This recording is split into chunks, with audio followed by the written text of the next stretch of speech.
Assalamu alaikum, Adnan Ayaz here, and we're going to talk about can and could. Can को हम बहुत सारी चीज़ों के लिए इस्तेमाल कर सकते हैं। उनमें से सबसे पहली चीज़ जो कैन हम इस्तेमाल करते हैं वो है एबिलिटी, और दूसरी चीज़ है एबिलिटी मतलब होता है काबिलियत, दूसरी चीज़ है परमिशन यानी इजाज़त के लिए इस्तेमाल करते हैं, और तीसरी चीज़ उसको हम पॉसिबिलिटी के लिए इस्तेमाल करते हैं। ठीक है, यानी ये तीन चीज़ें आपकी हो गई हैं, ability, permission and one more possibility. Yes, तीनों को एग्जांपल देता हूँ मैं आपको अभी। ठीक है, अच्छा, एबिलिटी के लिए आई कैन कुक फूड, मैं खाना बना सकता हूँ, खाना पका सकता हूँ। परमिशन के लिए कैन आई कम इन। अच्छा, जब हम कैन का परमिशन के लिए इस्तेमाल करते हैं तो ये इनफॉर्मल कहलाता है। मे से अगर हम परमिशन लेते हैं तो वो फॉर्मल हो जाता है। ठीक है, तो इनफॉर्मल तरीके से हम इस्तेमाल करें तो कैन कर सकते हैं, दोस्तों के साथ लैंग्वेज में यूज़ कर सकते हैं। तो किसी दोस्त को अगर कोई बात कह रहे हैं, उनसे कोई सवाल पूछ रहे हैं, तो कैन का यूज़ कर सकते हैं परमिशन के लिए। तीसरी चीज़ है कैन का इस्तेमाल पॉसिबिलिटी के लिए। For example, it can get hotter in the upcoming days. The weather may get, weather can get hotter in the upcoming few days. अब उसमें आप मे का इस्तेमाल कर लें या कैन का इस्तेमाल कर लें पॉसिबिलिटी के लिए, दोनों फिट होते हैं, दोनों एक्यूरेट हैं, 100% करेक्ट हैं। तो हम कैन का इस्तेमाल हम पॉसिबिलिटी के लिए भी इस्तेमाल कर सकते हैं। ठीक है, अब कैन को इस्तेमाल कैसे करते हैं? कैन का इस्तेमाल बहुत आसान है। इसको I, we, you, they, he, she, it सारे प्रोनाउंस के साथ कैन का इस्तेमाल करें, और कैन के बाद कोई भी वर्ब लगा दें, ईट, ड्रिंक, बाय, थिंक, और उसके बाद कोई नाउन लगाना चाहें तो वो लगा दें। Example, I can eat food, I can make tea, you can make tea, we can make tea, they can make tea, he can make tea, she can make tea, it can cook food, it can do anything। तो इन सब के साथ can आएगा। ठीक है, यहाँ पे example आप लिखें, I can cook, she can ride a horse, can we run for 1 hour। ठीक है, अब इसके 3 सेंटेंस बना के फिर मैं कोड पे चलता हूँ। I can eat food, I can not eat food, can I eat food. ठीक है, जब इसका नेगेटिव बनाना है तो इसके बाद नॉट लगा देना है। बस याद रखना है कैन और नॉट को दोनों को एक साथ लिखना है, उनको अलग अलग स्पेस देकर नहीं लिखना है। ठीक है, कैन नॉट एक साथ लिखेंगे विदाउट स्पेस, और इसका जब इंट्रोगेटिव बनाएंगे तो कैन को प्रोनाउन से पहले या सब्जेक्ट जो भी होगा उससे पहले ले आएंगे। Can you come in, can you call him, can you help me, तो ये कैन शुरू में आ जाएगा और इंट्रोगेटिव सेंटेंस बना जाता है।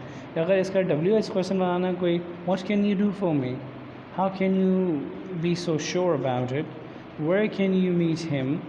अब WH क्वेश्चन जो हमने करे थे बहुत पहले, तो उनके भी आप उसको भी इंक्लूड करते हुए आप सेंटेंस बना सकते हैं। ठीक है, एक बार फिर से कह देता हूँ, कैन का इस्तेमाल एबिलिटी, पॉसिबिलिटी और परमिशन तीनों के लिए इस्तेमाल कर सकते हैं। आगे और भी हैं, ऑफ़र है या सजेशन है, उनके लिए भी इस्तेमाल होते हैं, लेकिन वो अभी ज़रूरी नहीं है आपके लिए इतना।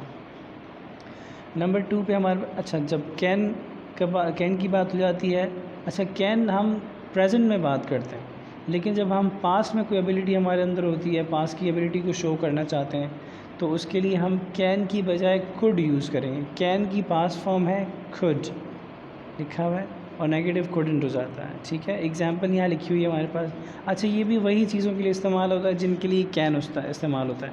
कैन को प्रेजेंट के लिए इस्तेमाल करते हैं, कुड को पास्ट के लिए इस्तेमाल करते हैं, और इसका भी बिल्कुल वैसे ही यूज़ करना है जैसे हमने कैन का इस्तेमाल करना है, लेकिन मीनिंग में थोड़ा सा फ़र्क आ जाएगा।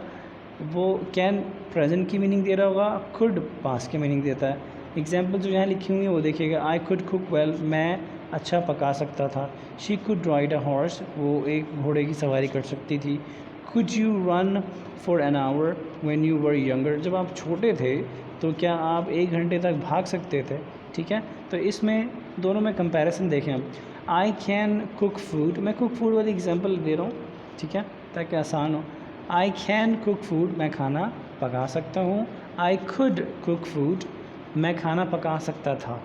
ठीक है, तो इसमें एक में है पका सकता हूँ और एक में है खाना पका सकता था, यानी पास की बात हो रही है। बस ये दोनों में फ़र्क है। बाकी जैसे हम कैन को इस्तेमाल करते हैं एबिलिटी के लिए, पॉसिबिलिटी के लिए और परमिशन के लिए, वैसे ही इसको भी इस्तेमाल करते हैं एबिलिटी के लिए, पॉसिबिलिटी के लिए और परमिशन के लिए, लेकिन पास्ट में। ठीक है, पास्ट में एबिलिटी अगर शो करनी हो तो पास्ट में शो होगी। For example, he could help me but he didn't, वो मेरी मदद कर सकता था लेकिन उसने नहीं की। ये हो गई पास्ट एबिलिटी। पॉसिबिलिटी के भी सेंस इसमें दे रहा है। ठीक है, अब पॉसिबिलिटी की दूसरी एग्जांपल जो क्लियरर एग्जांपल है वो देता हूँ। ही कुड फॉल, वो गिर सकता था, हो सकता है कि वो गिर जाए, यानी कि वो गिर सकता था। ये पॉसिबिलिटी की बात हो रही है, यहाँ पे पास्ट एबिलिटी की बात नहीं कर। ठीक है, ही कुड फॉल यानी कि वो मेज़ के ऊपर चढ़ा होता और मेज़ की एक स्टूल जो है वो उसके ऊपर चढ़ा हुआ, उसकी एक टांग जो है वो टूटी हुई है या शेकी है, तो वो तो आपने देखा तो वो नीचे उतरा तो आपने कहा यार ही कुड फॉल, वो गिर सकता था। ठीक है, तो ये पॉसिबिलिटी की बात हो रही है। फिर परमिशन के लिए, could I use your pen, could I use your pen। अगर could को हम पॉसिबिलिटी की क्वेश्चन के लिए यूज़ करते हैं, परमिशन के लिए यूज़ करते हैं, तो ये ज़्यादा पोलाइट होता है। इसी के ऑपोजिट अगर हम कैन को इस्तेमाल करते हैं, कैन का इस्तेमाल करते हैं परमिशन के लिए, तो वो इनफॉर्मल होता है। तो बेहतर ये होता है, if you want to ask someone for something, you can को यूज़ करने की बजाय आप कुड का यूज़ करें। Could you please help me, could you come in, could you speak a bit louder, okay, could you clarify the things, could you give more examples. अच्छा, ये could जो होता है वो बहुत पोलाइट लगता है और बहुत बहुत अच्छा साउंड करता है। I hope it is clear. अगर कोई चीज़ क्लियर ना हो तो do comment in the below the video. I am definitely going to be there to help you out. ठीक है, अच्छा, आप लोगों का होमवर्क जो है, आपको जो काम करना है बस वो इतना होमवर्क है कि कैन और कुड के ऐसी चीज़ों के बारे में, ऐसी 5 चीज़ें आपने सोचनी है, ऐसी एबिलिटीज़ के बारे में सोचना है जो कि अभी आप में एबिलिटीज़ हैं और कुछ पहले थी। ऐसे कोई 5 सेंटेंस, यानी इन सिंपल वर्ड्स 5 सेंटेंसेस आप कैन के साथ बना लीजिए और 5 सेंटेंसेस आप कुड के साथ बना लें। That's it, that is your homework. और इसको इसी वीडियो के नीचे कमेंट बॉक्स में लिख दीजिए।